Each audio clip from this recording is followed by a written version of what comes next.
So, good day, everyone, and welcome to these free presentations. First of all, I wish to thank everybody who has submitted an abstract. All your abstracts have been very interesting, and they are all available on site. We have to choose, because of limited time, we have to choose only about 7 for oral presentation. And I wanted to start with the first one. It concerns quality improvement, a subject which is very much near to TIFF aims and TIFF's interest. And I would like to welcome Dr. Stephanie Fritsch-Liller from Minnesota to tell us how they go about quality improvement and quality assessment. Hi, my name is Dr. Stephanie Fritsch-Liller. I'm a pediatric hematologist at Children's in Minneapolis, Minnesota. I'm honored that the Thalassemia International Federation has invited us to share with you our a comprehensive thalassemia care program, as well as the quality improvement assessment of that program. As you are likely aware, thalassemia historically has not been prevalent in Minnesota or in the United States in general. However, over the last several decades, as a result of population migration, international adoption, and new births, we have seen an increasing number of individuals affected by thalassemia living in our communities. While the exact numbers are difficult to pin down, as an example, we have seen an increase from 95 to 170 individuals who screened positive for hemoglobin BARTs on newborn screening between 2017 and 2020. As this number of individuals affected by thalassemia increases, likewise, we need to increase our experience caring for these individuals. Our institution has had success with comprehensive programs for other chronic hematologic conditions, including sickle cell, as well as hemophilia. Thus, in 2014 and 2015, our team requested that our institution support a comprehensive thalassemia care program. Our goal was to decrease the burden of morbidity and mortality on individuals with thalassemia by improving guideline adherence to imaging, laboratory studies, as well as subspecialty consultation. Additionally, we wanted to understand our patient population and limit the barriers that they specifically face. Many of our patients are new to the United States in general, and thus have language and cultural barriers in the midst of dealing with a complex medical condition. Additionally, many of them face access to medication issues with complex, expensive medications, as well as specialty pharmacy barriers and transportation issues.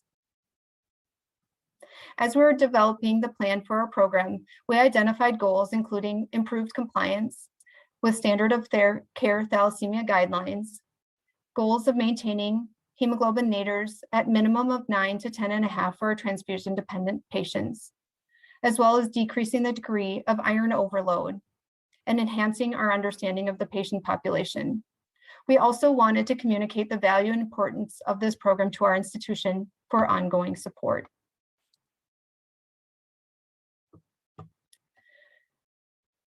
We got approval for the program in 2015 and had our first comprehensive care visit in 2016.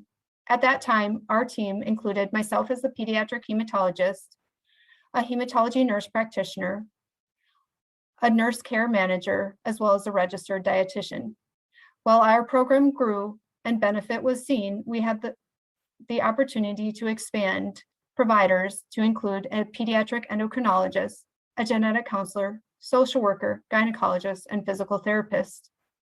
On average, we meet 1 to 2 times a month, all at the same time with our patients. This joint meeting time and space allows us to develop the best care plan for the next year. Midway through the year, as the pediatric hematologist, meet with the patients to ensure that we are meeting those care guidelines and address any issues that have come up. We additionally try to have them see myself or a pediatric nurse practitioner on the interval visits between those 2 main thalassemia comprehensive care visits. We developed guidelines unique to our institution, which were based on the Thalassemia International guidelines, as well as Children Oakland's thalassemia guidelines. I developed a document that is concise and condensed, which allows us quick review of patients' charts to ensure that they have met all the criteria for ongoing care. After our program had been up and running for approximately 2 years, we did a retrospective chart review of pre and post CCV visits.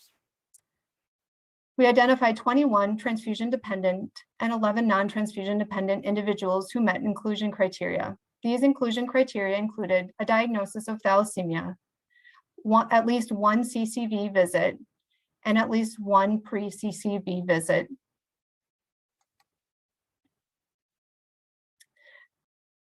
Their charts were reviewed and analyzed with data points including laboratory, imaging, and specialty referral guidelines for both our TDT and NTDT patients. Additionally, our TDT patients had liver iron concentrations as well as hemoglobin naters assessed.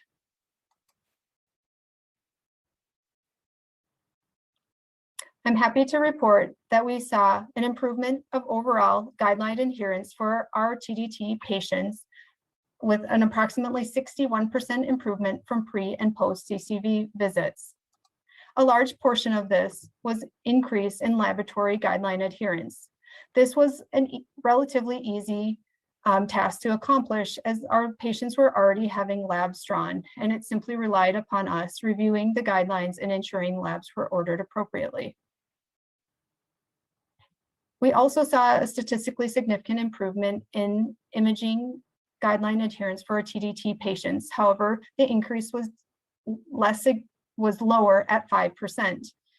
We suspect this is a result of the fact that our campus we have 2 campuses in our institution. Some of our imaging modalities are only available at one of the campuses. This requires patients to make additional appointments as well as limitations of transportation for them. We hope to get all of our imaging modalities on one campus where our clinic is primarily held, but this is, as you can imagine, a work in progress. Specialty referral guideline adherence also improved for our TDT patients at a rate of approximately 4%. With increased specialty involvement in our comprehensive clinic, we suspect that this has continued to improve. We also saw a statistically significant improvement in LIC for our TDT patients. While I had hoped we'd see an even greater improvement, we at least saw the beginnings of what we suspect continued to grow. We saw an improvement from 13.8 prior to 9.3 following our CCV intervention.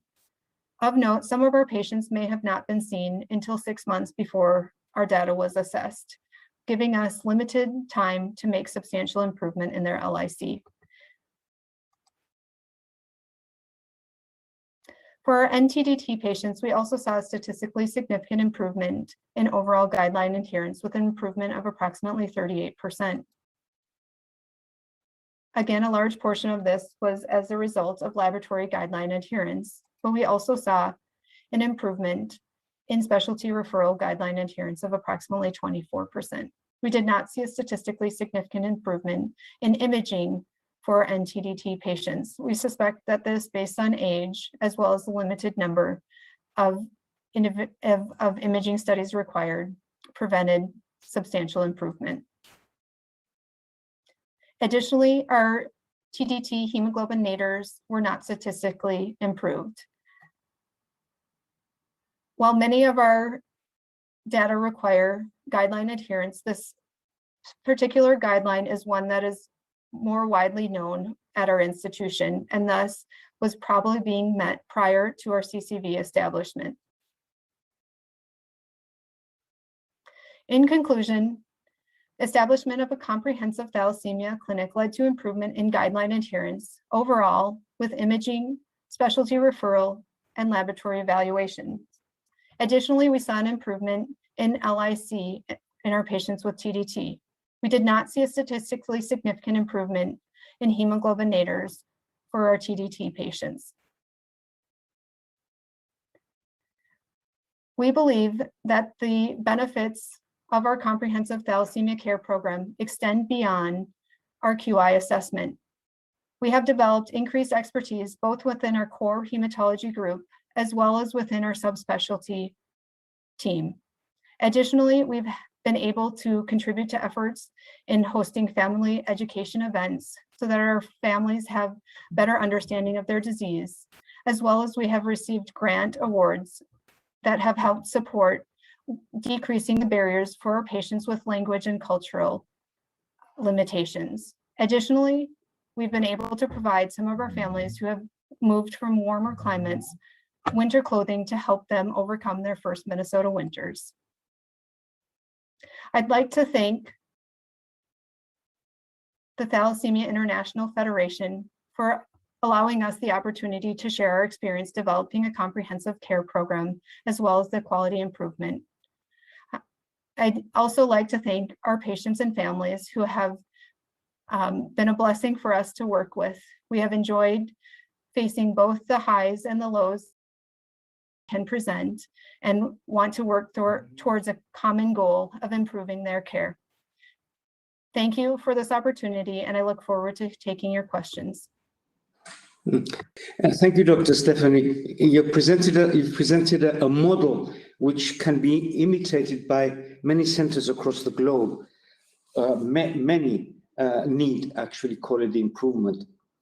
I'm going to move to another subject now, and the subject of prevention. And in the Eastern Hemisphere, very few countries have actually achieved good results with prevention. One of them is Iran. And I would like to call on Hadipur, Mahmoud Hadipur, who is a pharmacist, but a thalassemia major patient himself, who has been involved in practically all of the aspects of controlling thalassemia in Iran. Hadipur. Hello, everyone. Ladies and gentlemen, my lecture is about the Iranian prevention program. The program could be used as a maxim for other countries, especially Islamic and developing countries. As you know that very well, we have two models of prevention plan, voluntary and mandatory. In voluntary program, we rely on education and informing patients.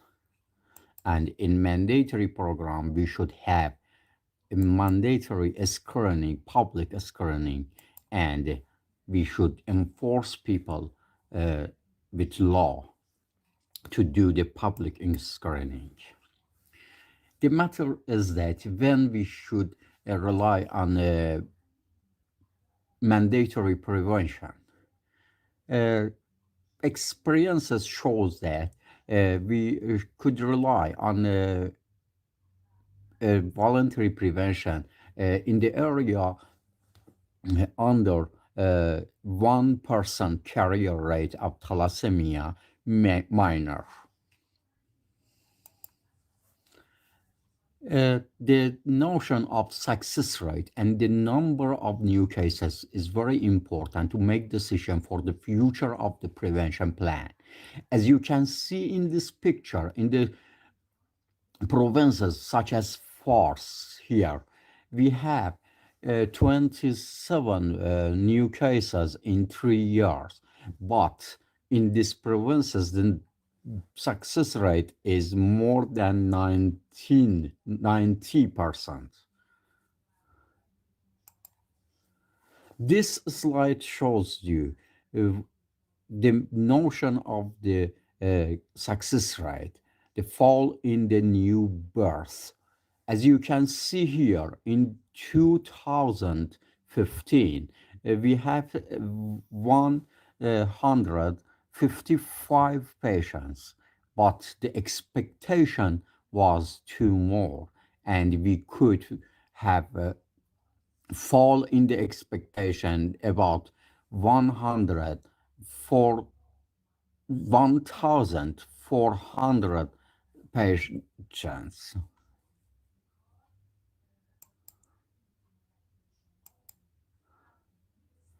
Designing a prevention plan is very important. We should look at norm and social.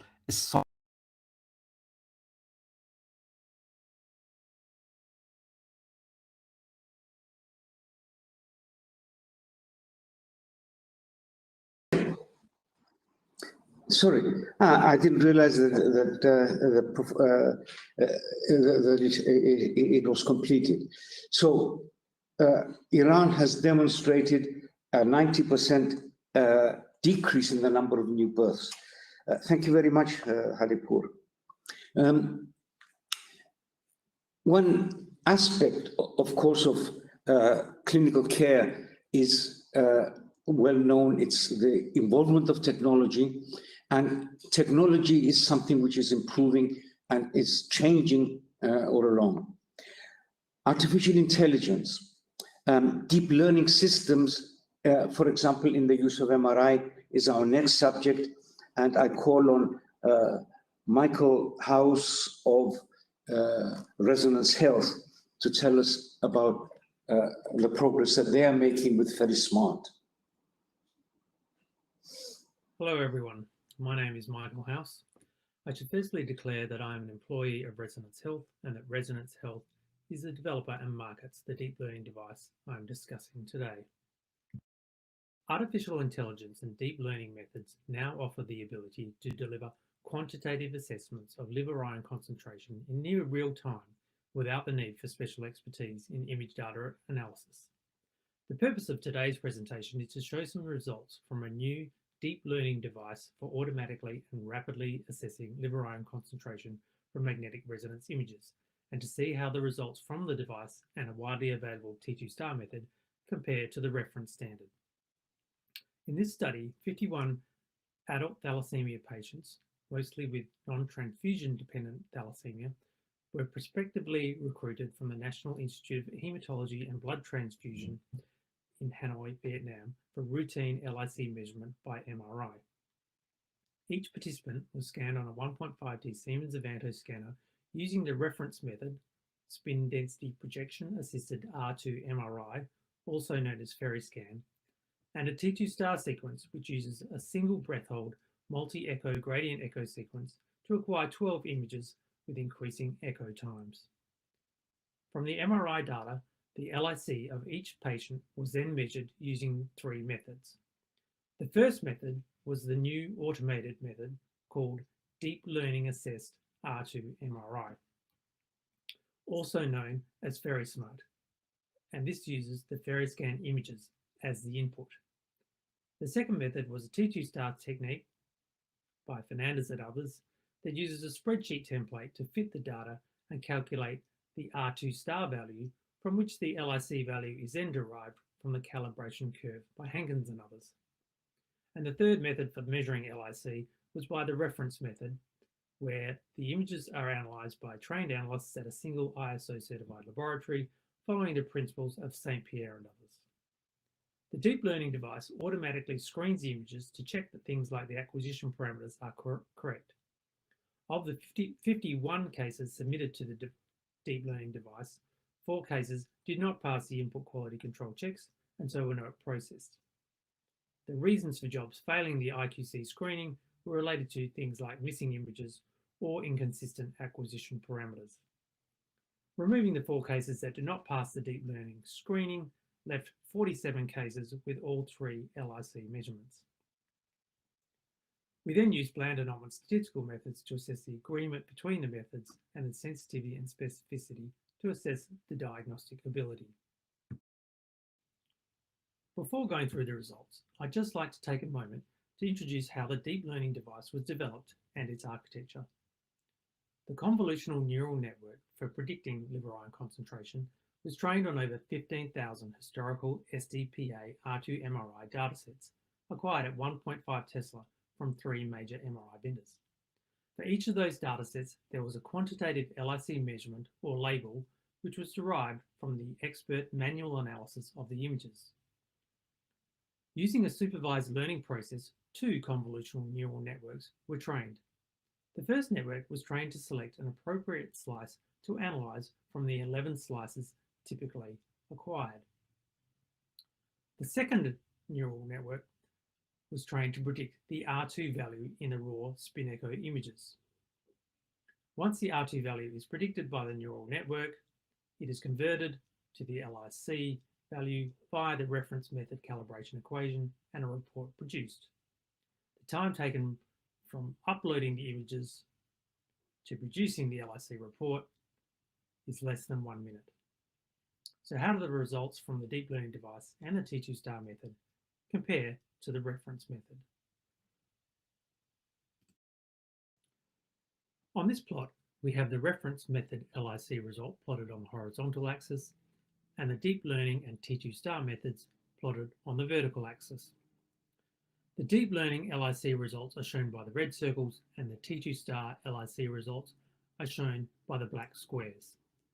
The solid line is the line of equivalence and the dashed lines mark the 15 milligrams of iron per gram dry weight. We can see that the automated deep learning device produces LIC results that follow a strong linear trend scattered along the line of equivalence, with some evidence of minor underestimation when compared to the reference method. In comparison, the majority of the T2-STAR LIC results fall below the line of equivalence, and particularly above an LIC of 20, where the results tend to plateau, indicating quite severe underestimation of LIC in this range. Turning now to the Bland-Altman analysis, these figures show the differences between the logarithmic values of LIC measured by each method plotted on the vertical axis against the mean of the 2 values of LIC as measured by each method on the horizontal axis. So the plot on the left is the deep learning method against the reference method, and the plot on the right is the T2-STAR method against the reference method. Turning now to the deep learning method on the left, the mean difference between the logarithms of LIC values from each method is minus 0.106, indicating that there is a small bias between the 2 methods, with the deep learning method yielding LIC results with a geometric mean fraction of 90% of the values yielded by the reference method. The upper and lower 95% limits of agreement between the 2 methods indicates that 95% of pairs of LIC values are expected to have ratios that fall between 1.17 and 0.69. For the T2-STAR method, the mean difference between the logarithms of the LIC values from each method is minus 0.398, indicating that there is a significant bias between the 2 methods, with the T2-STAR method yielding LIC results with a geometric mean fraction of only 67% of the values yielded by the reference method. The upper and lower 95% limits of agreement between the 2 methods indicates that 95% of pairs of LIC values are expected to have ratios between 1.21 and 0.37. The limits of agreement for the T2-STAR method are considerably greater than those for the deep learning device. The performance of the deep learning method and the T2-STAR method in predicting the reference method LIC values above the clinically relevant thresholds of 7 and 15 milligrams of iron per gram dry weight is characterized in this table, showing the sensitivities and specificities at each threshold. While the performance of both methods is similar at an LIC threshold of 7,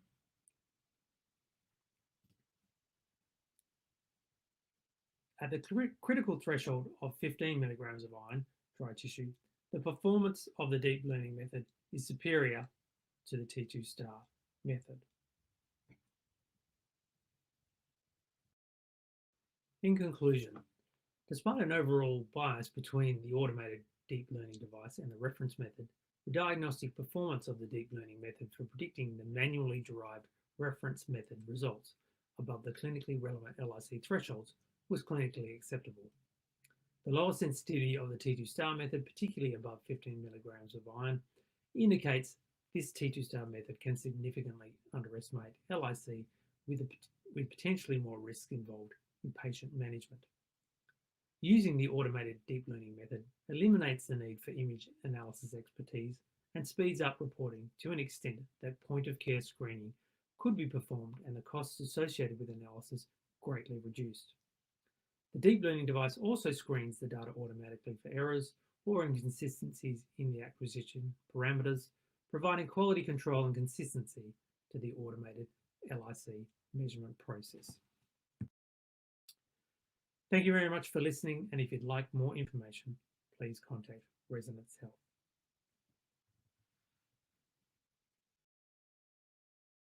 Thank you, Dr. House. This is one answer to the difficulties of accurate LIC measurements, especially mentioned earlier by Professor Walker and Professor Porter. Let's move on now to the next subject. Increasingly, international collaboration in gathering data is gathering, and this is going to be very interesting because we're getting more and more accurate information, for example, on the effect of genetic modifiers, which in some populations are rare and some populations are unusual. So one such international group is called the Inherent Group. We will hear about it from Dr. Petros Koundouris of the Cyprus Institute of Neurology and Genetics. Petros. Hello, my name is Petros Koundouris, and today I will talk to you about the recently established International Hemoglobinopathy Research Network, Inherent in short. The information provided in this presentation, including the network, its structure, and procedures, have been recently described in this article published in Hematology. So, what is the motivation for the creation of this international network? What is the gap we try to bridge? The pathogenesis of hemoglobinopathies is well established and is caused by genetic defects in the globin gene clusters. However, patients with identical mutations, such as those affected by sickle cell disease, often present diverse clinical manifestations. The reason for this is not well understood and is partly attributed to the influence of genetic modifiers. As part of our work on the Ethernet portal, we have been curating genetic variants associated with hemoglobinopathies. To date, Ethernet organizes around 420 genes and 800 variants that have been associated with around 60 disease phenotypes in previous studies. Through our work, we've been able to identify several challenges with the current knowledge on disease modifiers. Firstly, the sample sizes in previous studies are small and do not provide the statistical power for novel discoveries. Secondly, the majority of previously reported modifiers are not validated with larger studies, while the effect size of existing modifiers is often unknown. Finally, the lack of standardization across studies does not allow pooling of existing data and integrative analysis. To address these challenges, in summer 2020, we created Inherent with the primary aim to study the role of genetic modifiers in hemoglobinopathies through a large-scale multi-ethnic GWAS. The specific objectives of Inherent are to discover new genetic modifiers for hemoglobinopathies, to validate previously reported modifiers, to pool and analyze existing genomic data, to standardize phenotypic descriptions in alignment with established international guidelines and the work of previous initiatives, to develop a research resource, a repository of GWAS data on hemoglobinopathies, including genomic and phenotypic data. Although Inherent is a new network, it was founded by 9 existing and successful regional and international networks focused on hemoglobinopathies. Specifically, the founding networks of Inherent are Ethernet and RADIB, that are primarily based in Europe, ARISE, which is a collaboration between European and African countries, SPARCO, SADC, and REDAC, which are very successful sickle cell disease networks in sub-Saharan Africa, the International Health Repository, the Global Globin Network, that is an initiative of the Human Variant Project, and the ClinGen Hemoglobinopathy Variant Curation Expert Panel. In addition, Inherent is endorsed by the European Reference Network for Rare Hematological Diseases, ERN EuroBloodNet. To address previous challenges, Inherent has a target sample size of 30,000 patients, both pediatric and adult. This is over 1 order of magnitude higher than any previous study on the field and will provide the power for novel discoveries. We also make the participation as straightforward and open as possible, so any group that can contribute at least 30 patient samples to the study with their core phenotypic description can participate in Inherent, given that this group can obtain a local ethical approval as well. To test whether the proposed sample size is realistic, we performed a survey among all network members to identify the total number of patients that can be potentially enrolled in the study. With our current membership, there is a potential to recruit over 73,000 patients, clearly showing that the target sample size is realistic. The current Inherent membership includes more than 185 experts from over 100 organizations spanning 40 countries worldwide. In different colors in this map, you can see the number of patients reported per country. In blue are countries that are not currently participating in Inherent, but they are members of the founding consortia and therefore potential members of Inherent. The reported dataset was analyzed based on the geographic location, the age, disease group, and ancestry group, with sickle cell disease shown in green and thalassemia in blue. In terms of geographic location, as expected, the majority of patients are from Africa, more specifically sub-Saharan Africa, with significant numbers in Europe and in Asia. The age distribution is balanced, while here you can see the distribution of samples per disease group, with the majority of patients affected by sickle cell disease, more specifically sickle cell anemia. The ancestry distribution reflects the current knowledge about disease epidemiology, with the majority of patients of sub-Saharan African ancestry and significant numbers from Middle East and Asia, particularly for thalassemia. The activities of Inherent are divided into 5 working groups shown in this slide. The clinical working group is responsible for defining the clinical questions and for the standardization of the common CRF. The genotyping working group is responsible for the GWAS experiments and the definition of relevant common protocols. The data management and analysis working group focuses on bioinformatics and biostatistics analysis, while the ethics working group will facilitate the participating centers with any ethical and legal issues related to the study, including applications for bioethics approval. Finally, the knowledge translation working group focuses on translating and disseminating the generated knowledge to different stakeholder groups. So what are the research questions that will be answered by Inherent? First of all, the collected data will provide valuable information about disease epidemiology and demographics. In addition, the GWAS study will allow the identification of genetic factors affecting disease severity, disease complications, including liver, neurological, cardiac, renal, and other complications. Also, we will identify genetic modifiers that affect the response to specific treatments. And finally, we will develop polygenic risk scores that will enable better patient stratification and will allow expanded and improved screening and diagnosis of hemoglobinopathies. At the moment, Inherent is working on a pilot study to test the operational feasibility of the network. The network procedures, protocols, and general methodology will be tested in a few centers across the world to help us identify challenges before we expand our approach to the full network membership.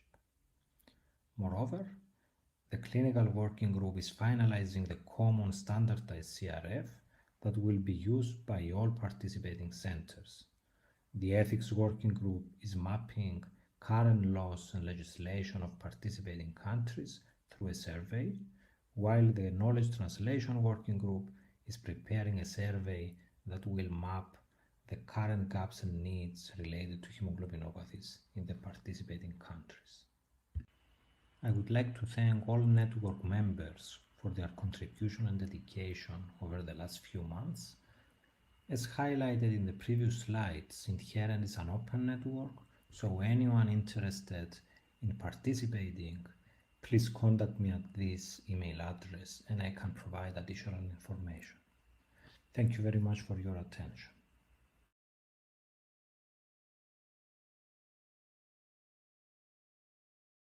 Thank you very much, Dr. Goundouris. A very impressive international collaboration, and we look forward to seeing the results over time of this ambitious project, and especially good luck with your ambition to gather 73,000 cases and samples. We're going to move now to gene editing, which is, again, an issue of great interest to thalassemia clinicians and thalassemia patients. Dr. Nicoletta Papaioannou, also of the Institute of Neurology and Genetics, is going to present us with her work. Thank you.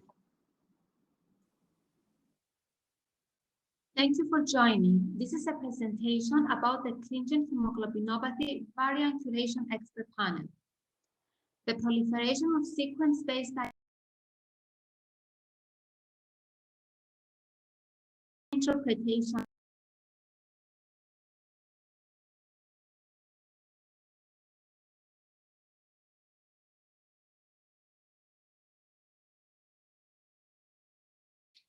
Hello, everyone.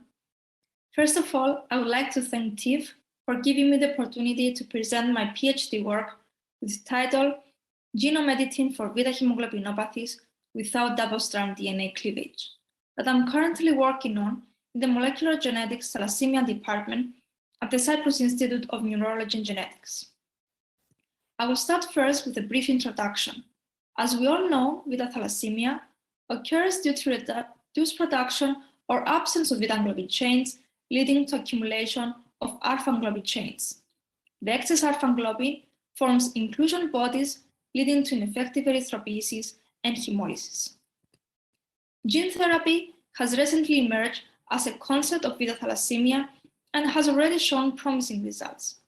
We can use gene therapy through 3 different approaches: with gene addition by delivering HBB with lentiviral vector, gene repair by correcting the mutation using genome editing tools such as CRISPR-Cas9, and lastly, through reactivation of HbF by targeting gamma-globin repressors such as BCL11A, or by producing HbF-inducing mutations. The well-known CRISPR-Cas introduces a double-strand break at the locus of interest. That break can be repaired to the non-homologous end joining, resulting in deletion or insertion. Or it can be repaired through homology-directed repair if a donor DNA is provided. Based on CRISPR-Cas technology, drove David Liu's team to design a new approach to genome editing: the base editors. Base editors act like pencils in order to erase one base and convert it into a new base.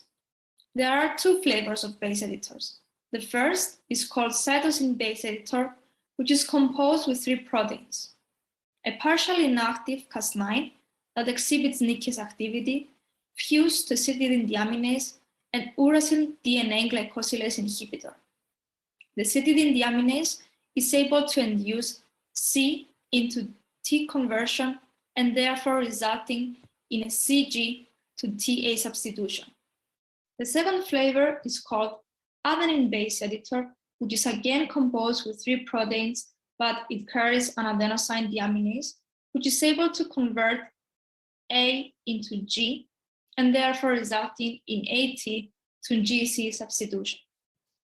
The objectives of our study is to adopt the newest generation of genome editors for application to targets of relevance for beta hemoglobinopathies, to investigate and edit disease modifiers such as the BCL11 erythroid enhancer, to compare different commercially available base editors against one another and against double-strand break-based technology, and evaluate multiplex editing targets towards higher gamma globin levels and increased clinical potential of base editing. Let's start with the results of the first part of the project, which includes the comparison of different base editors targeting the gamma globin repression and clinical target BCL11A.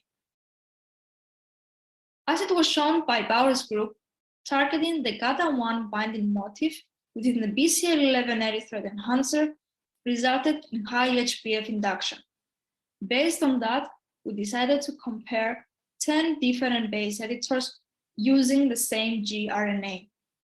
7 of them are cytosine base editors targeting the complementary C base within the motif, while 3 of them are adenine base editors targeting the complementary A base of the motif. Because base editors are distributed only as plasmids, we first perform an in vitro mRNA synthesis for all base editors. Then we combine the base editor and gRNA as mRNAs.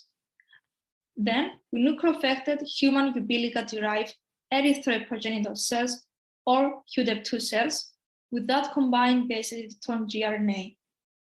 After cell expansion, cells were collected for DNA analysis to evaluate editing efficiency.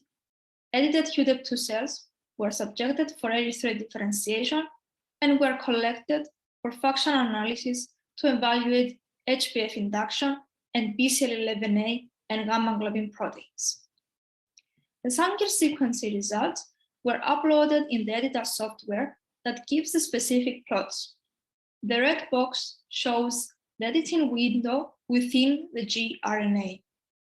As we can see, the C within the window at position 6 of the gRNA is 83% edited from a C base into a T base, while the second C within the window and position 8 of the gRNA is 41% edited.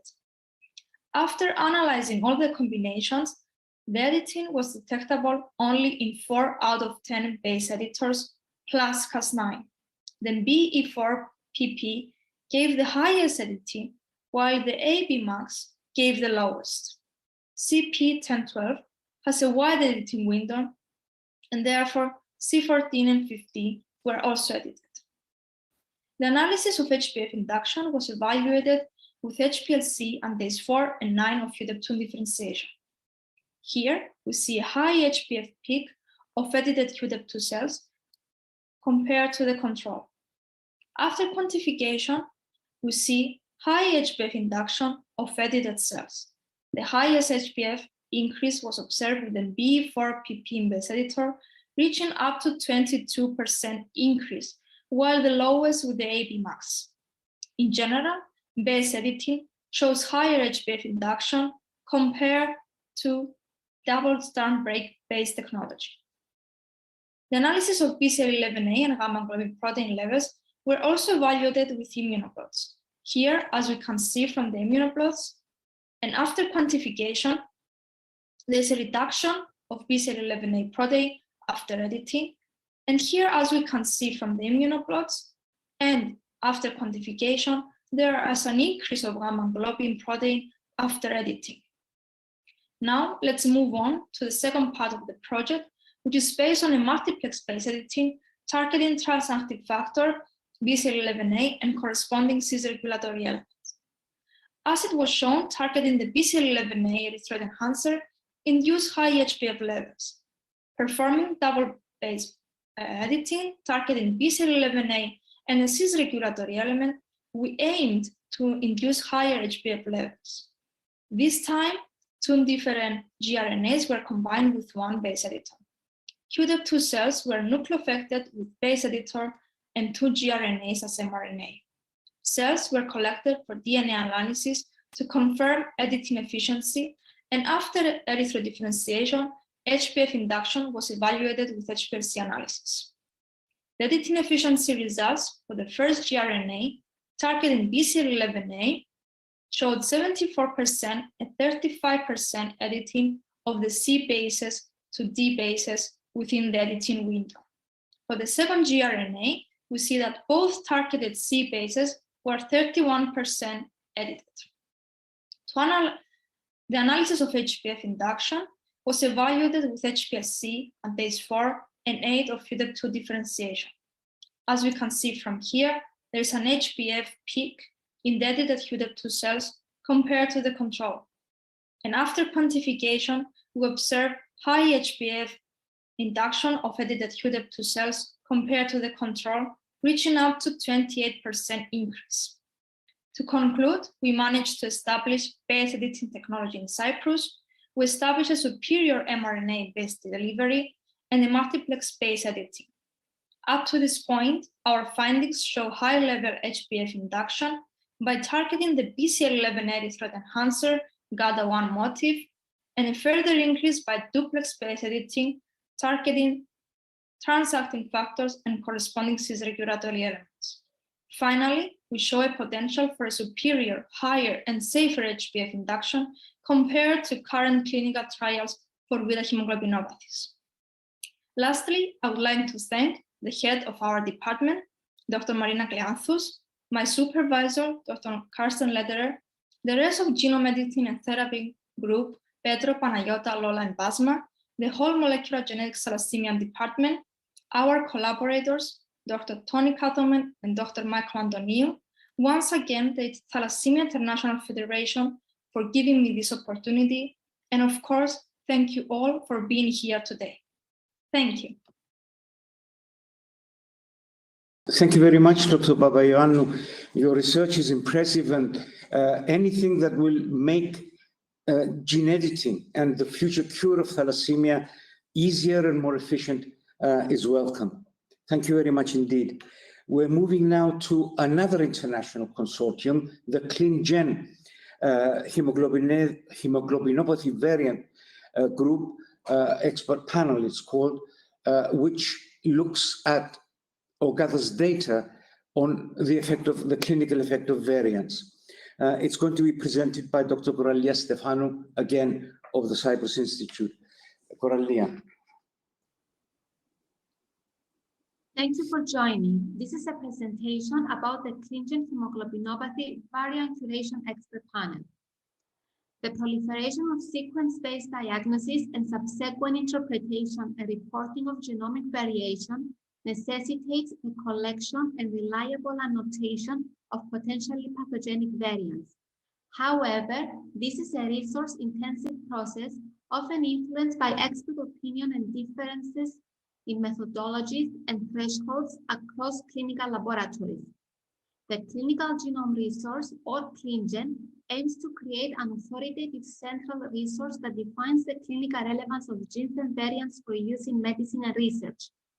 One specific goal of ClinGen is to develop teams of experts in different clinical domains to evaluate the clinical validity of gene-disease relationships and pathogenicity of individual genetic variants. One of these teams is the Hemoglobinopathy Variant Curation Expert Panel. The Hemoglobinopathy Panel is a joint international effort between the Ethernet Portal and the Global Globin Network of the Human Variome Project towards comprehensive annotation of all variants that are related to hemoglobinopathies, the most common monogenic diseases in the world. Hemoglobinopathies are inherited disorders of hemoglobin with diverse clinical manifestations. Their molecular pathology is traced to genetic defects in two globin gene clusters, namely the alpha globin lobus and the beta globin lobus, which include different sets of globin genes, as well as lobus-specific regulatory elements. These genetic defects include both short nucleotide variants and copy number variants, and can be broadly grouped into those that impair globin chain synthesis, causing thalassemia syndromes, and those that alter the structure and stability of the hemoglobin protein, causing structural hemoglobinopathies. They predominantly have a recessive mode of inheritance, although dominantly inherited phenotypes have also been described, and a large number of genetic modifiers are known to affect disease expressivity and penetrance. An epidemiological complication of hemoglobinopathies in regions historically endemic for malaria is the resistance of heterozygotes for established pathogenic variants to malaria. Over time, this has led to an atypical enrichment of disease-causing alleles in corresponding populations. In addition, most thalassemia alleles cause observable changes in the hematological indices of heterozygotes. The hemoglobinopathy panel, similar to other ClinGen variant curation expert panels, is tasked with the development and implementation of standards to support clinical annotation and interpretation of variants.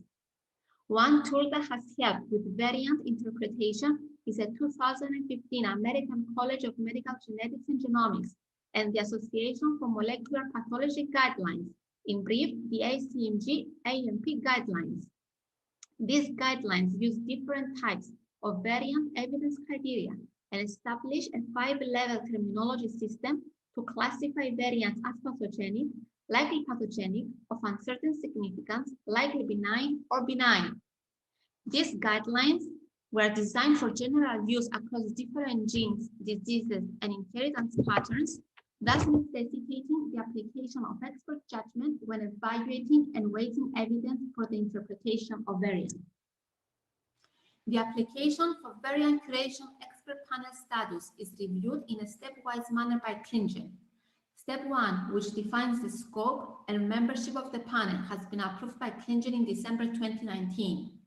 In line with ClinGen procedures, the hemoglobinopathy panel consists of individuals with diverse areas of expertise in both clinical and laboratory genetics from institutions across the world. The panel includes 6 trained biocurators, shown here in blue, and is coordinated by Drs. Marina Kleanthos and Petros Koundouris at the Cyprus Institute of Neurology and Genetics, shown here in red.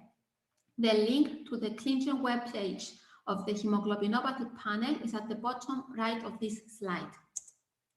Step 2 involves reviewing the original ACMG-AMP criteria and adapting them for use in hemoglobinopathies. After several rounds of revision, both internally and in discussion with ClinGen Sequence Variant Interpretation Working Group, the final set of the specified ACMG-AMP criteria has been approved in April 2021. In general, the modifications made to these criteria fall into 4 groups: disease, gene modifications, such as population, protein, and functional data; strength modifications, such as proban counts for case level and segregation data. Some criteria were not applicable either due to the inheritance model or what is known about the globin genes and were therefore removed, while others did not require any additional changes. The panel has a final set of 31 unique evidence codes, some of which are assigned at different levels of strength depending on the amount of evidence that is available. Here on the right is the ACMG-AMP guidelines framework, which summarizes the evidence codes specified by the panel for hemoglobinopathies.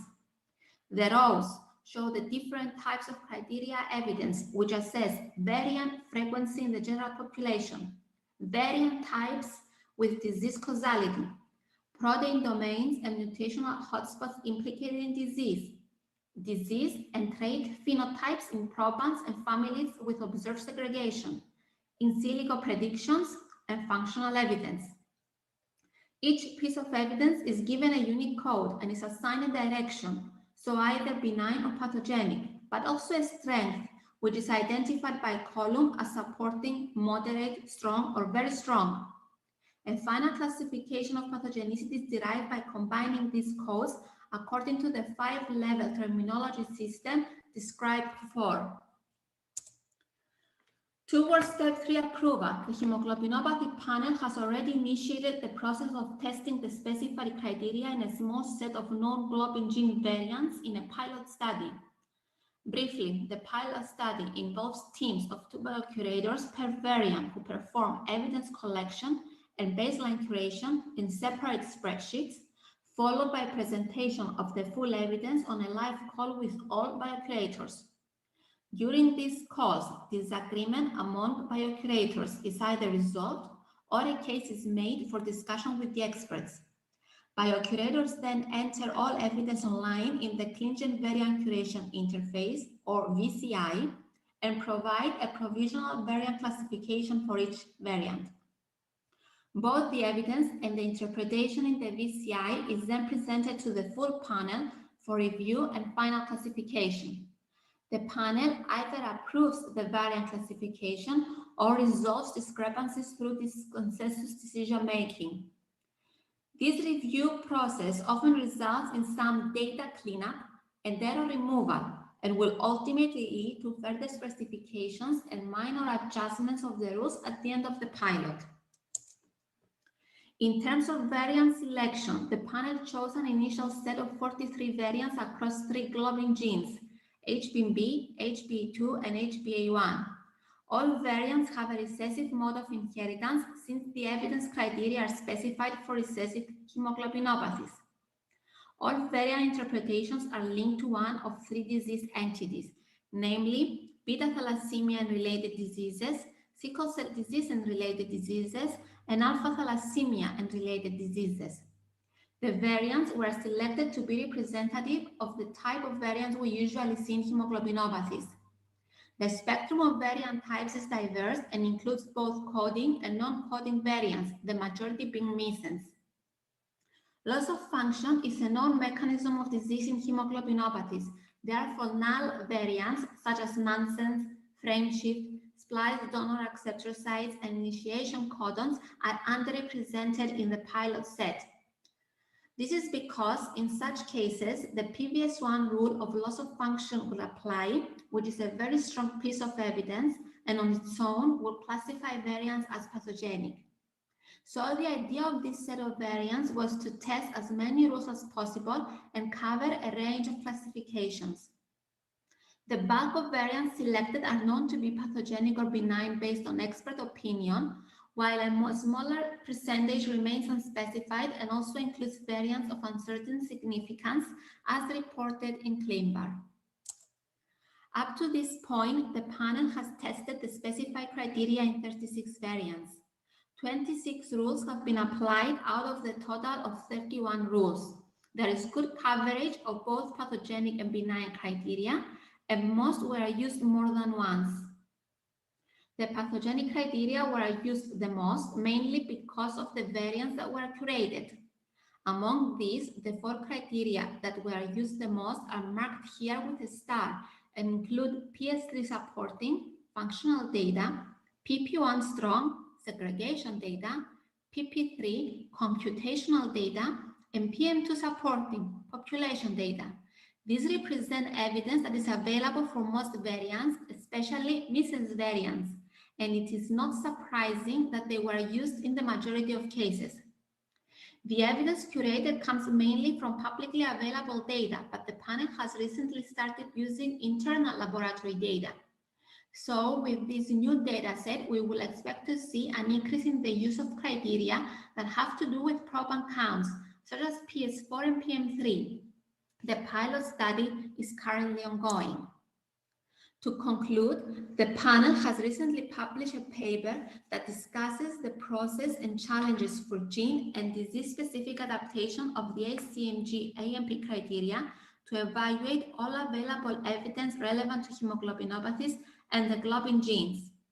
The involvement of 2 loci, the unusual epidemiology, and the complexity of allele interaction and phenotypes for hemoglobinopathies were the primary challenges encountered during variant curation and interpretation process. Thank you for your attention. Okay, thank you very much, Dr. Stefano. Another interesting international consortium. I just wanted to remind the audience that at the bottom of your screen, there is a live question and answer button through which you can actually ask questions and discuss some of the interesting cases that we've had discussed. I'm going to go to the last oral presentation, which is from Athens, Greece. It's from Dr. Dududagi of Hagia Sophia Children's Hospital, and it's the experience of that particular hospital in the use of luspatercept. Now, luspatercept is of great interest at the moment to a lot of patients across the world, and we would like to hear clinical, real-life experience. Dr. Dududagi, please let us have your version, your experience. Good afternoon. Thank you for the opportunity to present our experience on the use of luspatercept in the treatment of transfusion-dependent thalassemia. We declare no conflict of interests. As you know by now, luspatercept is a synthetic protein consisting of a modified human activin receptor 2B extracellular domain fused to the human IgG1 Fc domain. It acts as a trap of the TGF-beta-like molecules by inhibiting the SMAD2/3 signaling pathway and therefore enhancing the late stages of erythropoiesis as shown in the picture below. What we know by now primarily comes from BELIEVE trial, which was a double-blind placebo-controlled phase 3 trial conducted at 65 sites among 15 countries and including 336 patients. The goal of improvement of at least 33% in blood consumption was attained since luspatercept has been approved by the FDA and the EMA for the treatment of anemia in adult patients with beta thalassemia who require regular red blood cell transfusions. However, in the BELIEVE trial, inclusion criteria were quite strict and restricted patients to individuals receiving up to 20 units of blood per 24 weeks. What is still missing is real-world data on non-selected transfusion-dependent patients, so the goal of our study was to present data on the use of luspatercept in transfusion-dependent individuals outside the strict setting of a clinical trial. Our unit, the Thalassemia Unit of the First Department of Pediatrics of the National and Kapodistrian University of Athens, Greece, systematically follows 378 transfusion-dependent patients. They are frequently transfused and demand significant quantities of blood. After we got approval for the drug administration by the regulatory authorities and budget approval from the hospital and payee, we selected patients. We had a restricted budget and were pretty cautious because of inadequate experience outside the setting of clinical trials.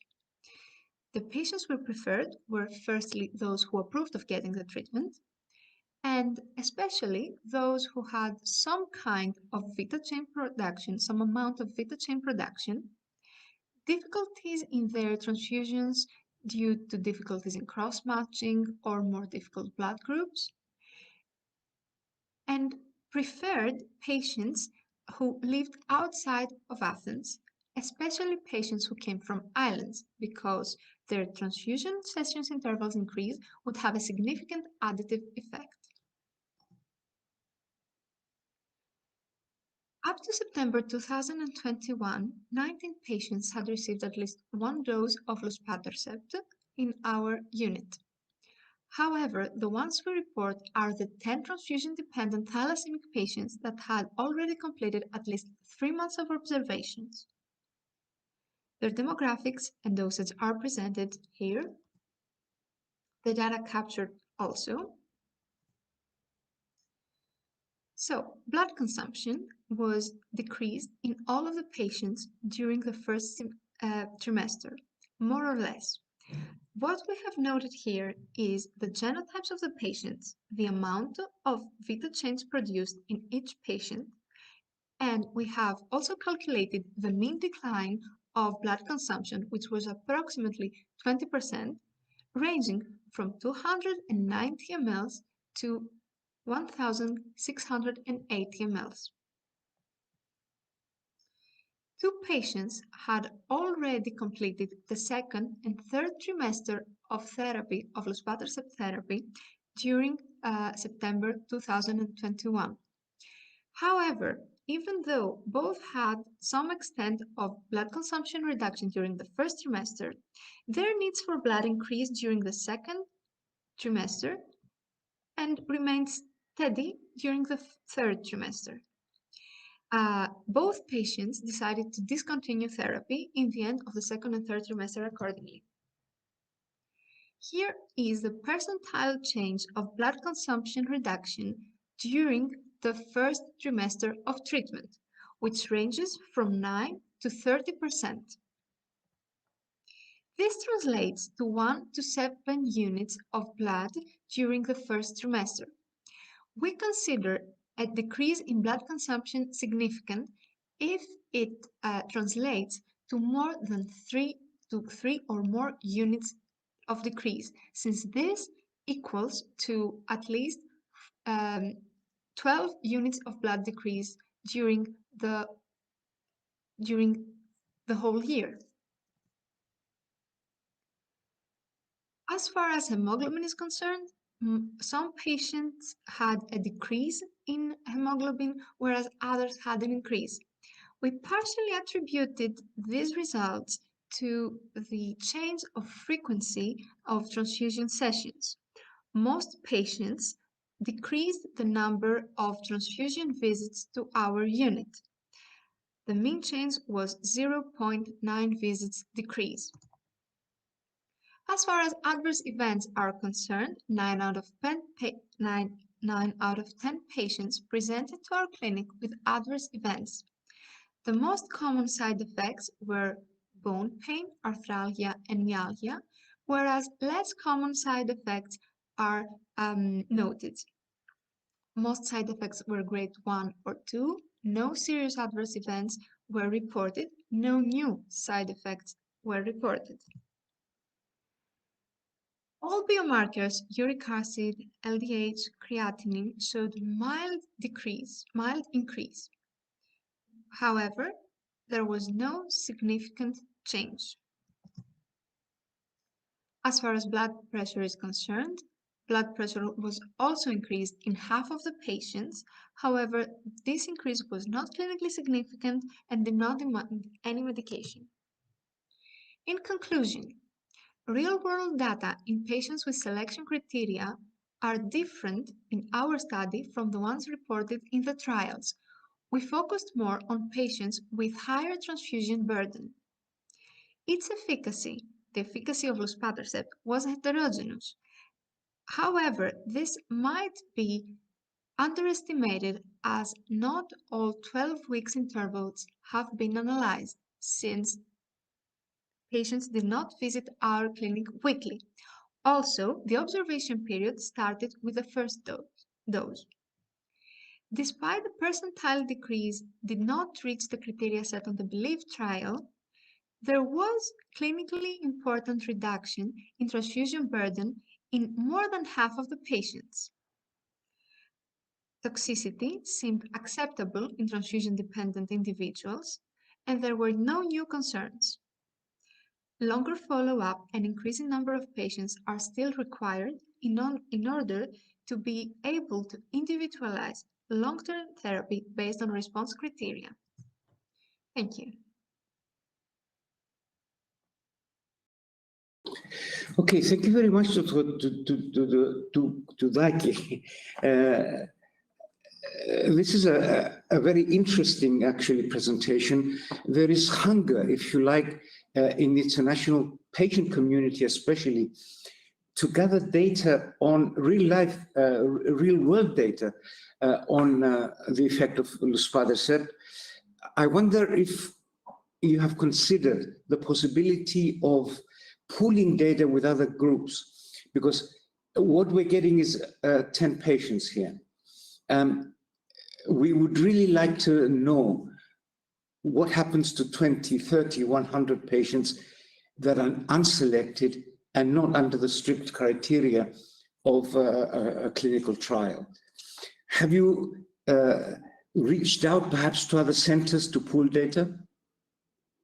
We've started with the first 10 patients, which are the ones we are presenting here, but they're not the only patients who have tried. Right now, at least 20 to 25 patients in our clinic are taking luspatercept. Now, I'm not sure whether there's been some contact with other hospitals for the use of luspatercept, and it's a possibility.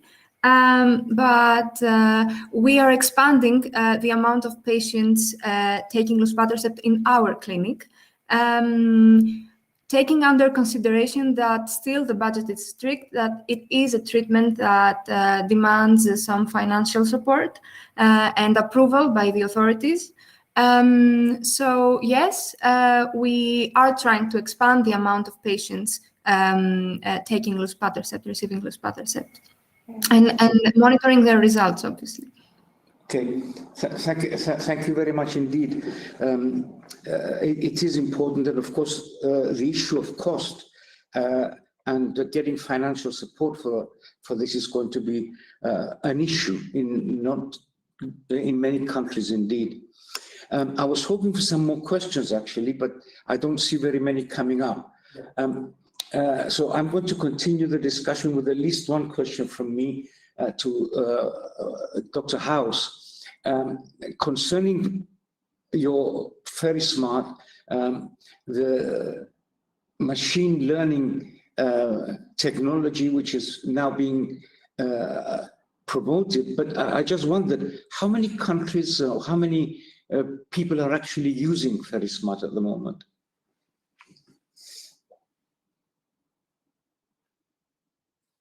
You need to unmute. Sorry. Dr. House, you need to unmute. Sorry about that. I couldn't say exactly how many countries it's being used at the moment. It's certainly been rolled out in the America, United States, and a few other countries, but it's a fairly new product, and we're still, I suppose, developing the markets and where it's introduced. So whilst it is available, readily available, it hasn't been rolled out in too many countries as yet. Mm-hmm. Okay, thank you. I just wanted another point. I'm very impressed with the international consortiums that are developing. I feel that this is a very important progress, a very important move in gathering data for what appear to be in some populations rare conditions, rare genotypes, etc. So Dr. Stefano Goralia and Petros Koundouris, how did you manage? How did you manage to get so many centers all over the world to actually collaborate and pool data? This is an achievement as far as I can see. Thank you. Maybe I can start. Yes. So I think from our contacts with other colleagues, there is a need for this type of collaborations because the current studies do not have the power to do novel discoveries. So everyone understands that in order to achieve something more than we know so far, we need to use a lot larger sample sizes. And I think there are specific regions of the world that are actually very keen to be collaborating with this large international consortium. And actually, we were impressed with the response we had for the Inherent project, because there is a lot of interest from people to participate. Okay, good. It's very encouraging, however, that really so many centers collaborate. I'm going back to Dr. Toutoudragi. There is a question from Egypt. concerning the bone pain while using luspatercept. Now, it seems to assume that there is effect on bone marrow expansion or something, because the person who is asking is Mrs. Manal Zadar, actually. She is wondering whether hydroxyurea has been used to reduce this pain. Bone pain was actually one of the reasons one of the patients that discontinued the therapy decided to discontinue. No, hydroxyurea was not used in these events. The other patients had milder bone pain, so they were just referred. They just referred to the bone pain. So there was no need, and it was not so severe. So that's okay. Yeah, thank you.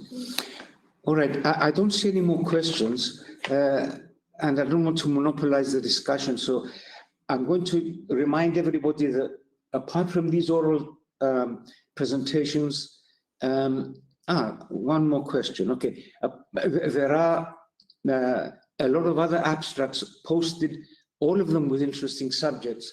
So I would urge everybody to visit these abstracts.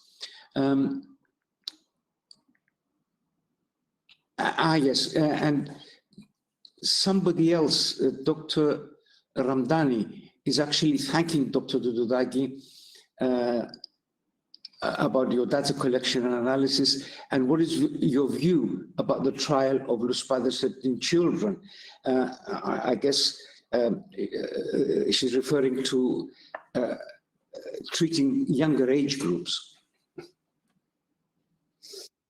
Well, our center takes part in a trial concerning the use of luspatercept in children. We're taking the first steps right now. I'm not sure whether we have results that are announceable. We are pretty. We see a good progress up to this point, but it's still very early to tell. It's definitely more. It needs more. We need to be more careful there, and however, we have seen some results, even though they're extremely premature to announce. Okay, even though you haven't, you're not ready to announce results, I just wondered, unofficially, from your experience, are the side effects different? For example. Up to this point, we have not witnessed any side effects. But it's very early. There are children who have had one dose of luspatercept, so it's too early. Okay, thank you. Okay, if there are no more, is there another question? Yes, there is. Okay. A patient, I guess, wants to know about high blood pressure. Is it a matter of high concern in treating luspatercept? So the clinical questions are obviously attracting more questions. High blood pressure has been described in the drug SPS. It's an adverse event that is known. However, in our patients, the increase was mild, it was asymptomatic, and it did not demand any medical intervention up to this point, at least. So we were not very worried about it. However, it is an adverse event, and we should also think of the baseline blood pressure of each patient and the baseline, I'm sorry, and the baseline problems this high blood pressure has created to them. So it's what we call individualized therapy from this point. All right. Thank you very much indeed. Thank you very much, everybody. Your contribution has been invaluable, and we're all gathering experience. Michelle Abisiad.